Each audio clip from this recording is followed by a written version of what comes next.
The knock came after sundown, not soft, not polite. 3 firm raps that carried across the yard and settled in Abigail Thornfield's bones like a warning. She stood very still on the porch of her Montana ranch, fingers curled around the worn stock of her Winchester. The sky behind the mountains burned red, then dimmed to ash.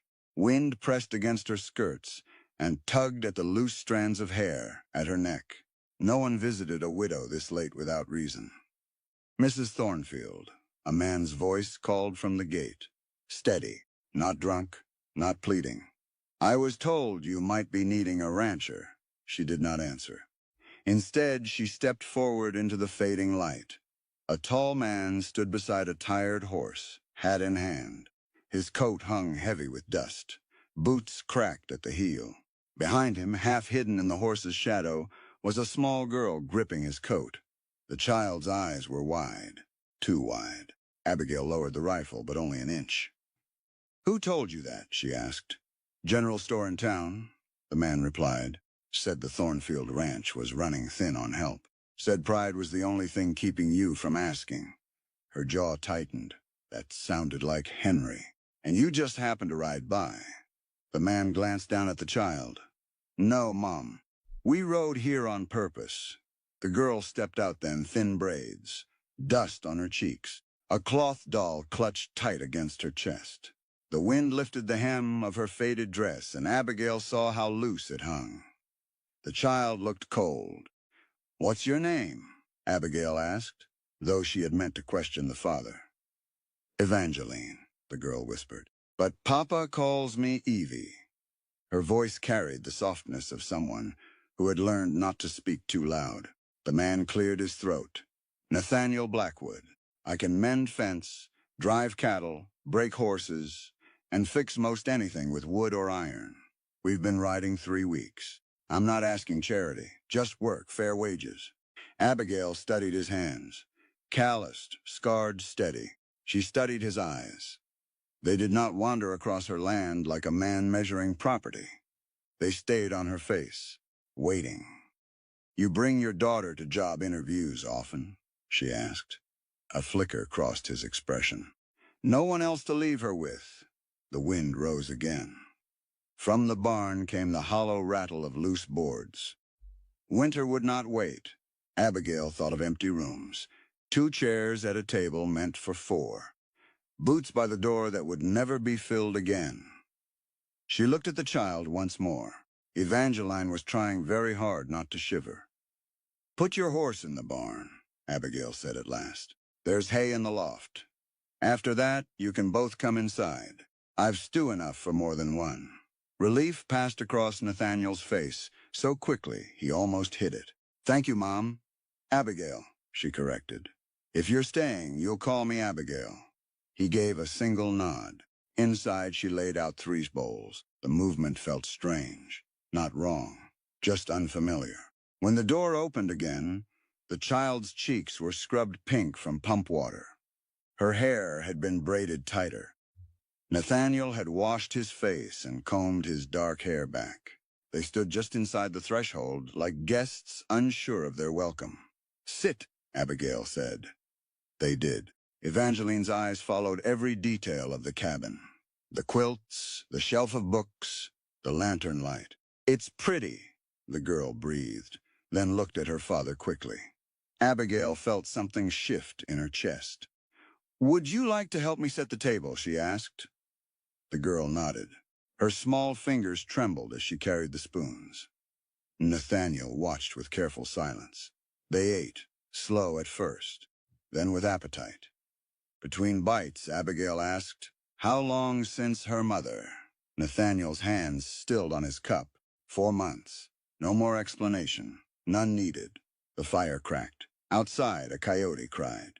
Evangeline's head began to droop. Abigail rose and lifted the girl gently. She weighed less than she should. The child's arms wrapped around her neck without hesitation. That simple trust landed heavy. "There's a small room off the kitchen," Abigail said quietly. 2 weeks, you prove your worth. $30 a month and board. After that, we'll see." Nathaniel stood. "You're offering the job." I'm offering a chance, she replied. Their hands met across the table. His grip firm, warm. When she laid Evangeline on the spare bed, the girl curled on her side, doll tucked beneath her chin. Abigail pulled the quilt up and paused. The house did not feel hollow tonight. Back in the main room, Nathaniel stood by the fire. You won't regret this, he said. We'll see, she answered. He stepped toward the hallway, then paused. If trouble ever rides onto this land, he said quietly, it'll meet me first. Abigail studied him. Men had made promises before. Wind pressed against the windows. In the dark beyond the yard, the world felt wide and uncertain. You start at dawn, she said. He touched his hat brim. Yes, Mom. When the door to the small room closed, Abigail remained by the fire. 3 bowls on the table, 3 spoons, 3 shadows flickering on the wall. Outside, the last light faded behind the mountains, and for the first time in 6 long months, she did not feel alone. Before dawn, the ranch was already awake. Cold air moved through the yard like a blade. Nathaniel stepped out of the barn with a coil of rope over his shoulder. His breath showed white in the dark. Frost clung to the fence rails. From the kitchen window, lamplight flickered. Abigail did not sleep late. She stood at the stove, sleeves rolled, hair pinned tight. The smell of bacon and coffee filled the small cabin. Her ledger lay open on the table, beside 3 tin cups. 3. Nathaniel paused at the doorway before stepping in. Morning, he said. Coffee's ready, she answered without turning. He poured a cup. The heat spread through his palms. Behind the small hallway door, a child stirred. Moments later, Evangeline appeared, hair loose, doll dragging behind her. Papa? I'm here, sunshine. She crossed the room and pressed her face into his coat. He rested his chin on her head for 1 second longer than needed. Abigail placed a cup of warm milk before the girl. Real milk, Evangeline asked. From my own cow, Abigail replied. The girl held the cup in both hands like something rare. They ate quickly. No wasted movement. Outside, wind shifted against the barn. Nathaniel set his fork down. I'll start with the north fence. Looks like it's leaning. It is, Abigail said. Storm last week knocked 2 posts loose. I'll reset them. He rose. Evangeline followed him to the door. Can I help? He hesitated. Before he could answer, Abigail spoke from behind them. The hens need feeding. Think you can handle that? The girl straightened. Yes, Mom. Outside, the sky began to pale. Nathaniel worked in silence. He measured the posts, cut fresh wood, drove iron spikes with steady blows. Each strike echoed through the valley. From the yard, he could hear Evangeline's small voice counting eggs. He allowed himself the smallest breath through his nose. By mid-morning, Abigail rode out to inspect the cattle. Nathaniel joined her. They rode side by side across rolling pasture. Hooves thudded against packed earth. The herd grazed low near the creek. 300 head, Abigail said. Every one of them needs moving before snow. Too much for one person, yes. They did not look at each other. They did not need to. From the rise behind them came the sound of a small horse pushing hard. Evangeline rode up, cheeks flushed, reins tight in her hands. I stayed close like you said, she called. Nathaniel's jaw tightened. You stay between us. Yes, Papa. They began driving the herd toward lower ground. Dust rose. Cap shifted.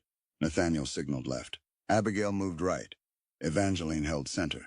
The girl leaned forward in the saddle, eyes sharp, guiding a stray calf back into line with careful pressure. Abigail watched, not smiling, not soft, just watching. By late afternoon, half the herd stood in the lower pasture. Nathaniel wiped sweat from his brow. She rides well, Abigail said. She had to. They rode back toward the house as light faded. From the far edge of the property, a rider appeared. Then 2 more. Abigail slowed her horse. Nathaniel shifted slightly in his saddle. The men did not wave. They rode with purpose. When they reached the fence, the lead rider dismounted. Tall, scar on his cheek, eyes pale and narrow. "Mrs. Thornfield," he said. "Pike Morrison, I know who you are." He glanced at Nathaniel. "You've hired on new help." "That's correct." Morrison walked the fence line slowly. "Cattle drifted onto Hartwell land yesterday. 12 head, branded with your mark." "That's impossible," Abigail replied. Nathaniel spoke evenly. "Show us the strays. We'll bring them back." Morrison's eyes stayed on him. "You look familiar. Just a rancher." The other riders shifted in their saddles. Wind pushed against coats and leather. Morrison stepped closer to the fence. "Mister, Hartwell thinks this ranch may be too much for a widow. Winter's coming. Accidents happen." Abigail's spine straightened. "My ranch is not for sale." Morrison's gaze drifted toward Evangeline. The girl had gone very still. "Dangerous place for a child," he said. Nathaniel dismounted. Boots hit dirt. "You ride on to this land again," he said quietly. "You'll ride off slower." Silence settled between them. Morrison studied him longer this time. Then he spat near the fence. "Be seeing you." The riders turned. Hooves thundered away. Dust lingered in the air long after they vanished. Evangeline slid from her saddle. "Papa," he crouched, "you stay near the house tonight." She nodded. Abigail remained mounted. Her jaw worked once. "Cyrus Hartwell's been buying up ranches for years," she said, "one by one. By force? By whatever works." Nathaniel looked toward the barn, toward the house, toward the land stretching wide and open. "Then he won't like me," he said. Abigail finally met his eyes. "No," she answered. "He won't." That night, Nathaniel moved his bedroll to the main room. Between the door and the hallway, rifle within reach, the fire burned low. Outside, wind scraped against the boards. In the small room, Evangeline slept curled beneath a quilt. In the dark, Abigail stood beside Nathaniel's bedroll. "You don't have to do this," she whispered. "Yes," he said. "I do." She studied him. "Why?" He stared at the door. "Because I won't bury another family." Her breath caught, but she said nothing. The house settled around them. 3 heartbeats under one roof. Outside, somewhere in the dark, a coyote called, and the war for the ranch had begun. The fire started after midnight. Not in the house, in the barn. Nathaniel woke to the smell before he heard the horses. Smoke, sharp, wrong. He was on his feet before the second breath. Abigail, she was already moving. From the hallway came a small voice. "Papa, stay with Mrs. Thornfield." He grabbed the rifle and stepped outside. Flames climbed the west wall of the barn, bright and hungry. Sparks lifted into the black sky. Horses screamed inside, pounding against stall doors. Abigail ran past him with a bucket. "Get the doors open." He plunged through smoke. Heat pressed against his skin. Eyes burned. He threw the first stall wide. A horse bolted past him into the yard. Second stall. Third. From the back corner came a frantic whinny, Buttercup, Evangeline's mare. The animal had pressed herself against the rear boards, trembling. Nathaniel ripped a blanket from the wall and flung it over her head. He grabbed the lead rope and dragged her forward through smoke and falling ash. They burst into the yard.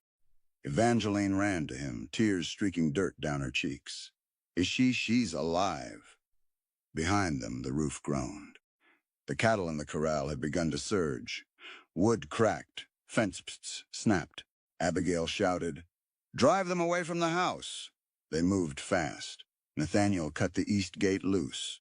Abigail swung wide, pushing the herd toward open pasture. Hooves thundered. Dust and sparks mixed in the dark. One cow broke toward the flames. Nathaniel rode hard, blocking her path, forcing her back toward the others. By the time the last animal cleared the yard, the barn roof collapsed inward with a roar. They stood in the glow, 3 figures against orange light. Evangeline pressed her face into Abigail's skirt. "My kittens," she whispered. Abigail knelt and held her tight. Nathaniel walked the perimeter as dawn edged the horizon. Hoofprints, fresh, torch stub near the fence. Not an accident. Abigail joined him. Hartwell, he nodded once. By midday, neighbors arrived. Tom Patterson first, then more. Men surveyed the blackened remains. Women brought water and bread. No one spoke of leaving. "We raise a new barn," Patterson said simply. "All of us." Abigail's shoulders lifted once, then steadied. "We'll repay every board." "You'll repay nothing," Patterson replied. "Today it's yours. Tomorrow it could be mine." Work began at once. Axes rang. Hammers struck. Wagons rolled in with timber. Evangeline carried small nails in both hands, face streaked but determined. Nathaniel worked beside the others without pause. He did not speak of revenge. He did not need to. By the third day, new beams stood where ashes had cooled. Fresh-cut wood caught the light, a message without words. That night, riders gathered again. More than before, they kept watch. Marshal Brennan rode in near dusk. He studied the rebuilt frame. "Burning a widow's barn," he said. "Bold move." "Or desperate," Nathaniel replied. Brennan's eyes flicked toward the yard, where Evangeline chased a chicken with careful seriousness. "You planning something, Blackwood?" "Planning to stay." Brennan held his gaze. "Good. Days passed. Quiet.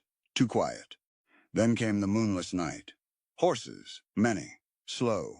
Nathaniel was awake before the first knock. He positioned himself at the window. 8 riders circled the house. Pike Morrison stepped forward. "Come out, Blackwood." Nathaniel opened the door, but did not step beyond the threshold. "What do you want?" "Warrant says you've been rustling Hartwell stock." "Show it. Left it in town." Nathaniel's mouth twitched. "Try again." Behind him, Abigail moved Evangeline toward the root cellar door. Morrison's patience thinned. "Bring him out," he snapped to his men. Before anyone could advance, another sound cut through the dark. Hooves. Fast. From 3 directions. Lantern light flared. Patterson's voice rang out. "You're outnumbered, Pike." Marshal Brennan rode beside him. "And you're trespassing." Morrison's hand drifted toward his gun. Every rifle in the yard lifted in answer. For a breath, the night balanced on a knife's edge. Then Morrison spat. "This isn't over." "It is tonight," Brennan said. The riders withdrew. Dust faded into black. Silence returned. Evangeline crept from the cellar. "Are they gone?"